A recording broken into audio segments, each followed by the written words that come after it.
It was right here nearly 30 years ago where Giselda Hernandez last saw her father alive. She's now older than he was on the night that he was killed, and she says someone out there has to know something. I handed him my jacket and he took off. And that's the last time I saw my father alive. Giselda Hernandez has now spent more of her life living without her father. Traumatizing. When we were reaching his age at 35, I always thought I was going to die during that time too.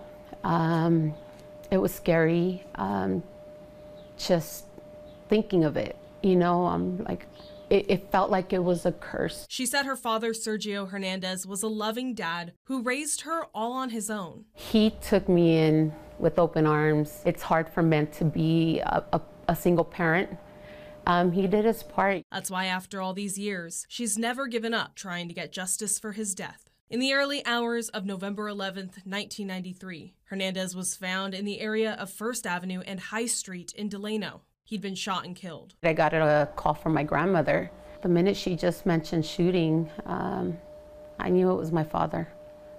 I rushed out there, and the minute I got there and got off the vehicle, well, I saw my jacket, my dad laying on the floor. Earlier that evening, Giselda had met him for dinner at the Frosty King on High Street. She said afterwards he planned to stop by a bar on his way home. There was a lot of things going on throughout those days. And that night, before he left, I kept telling him to go home instead of going out.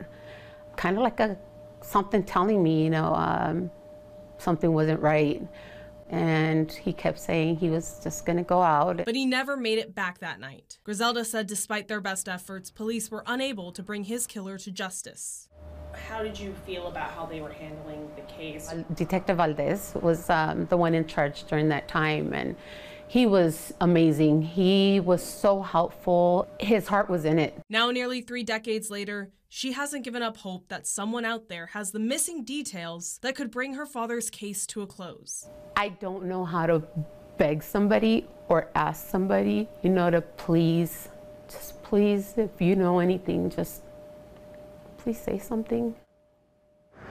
If you have any information that could help solve this case, you're asked to contact the Delano Police Department. For 23 ABC News in Delano, I'm Veronica Morley, connecting you.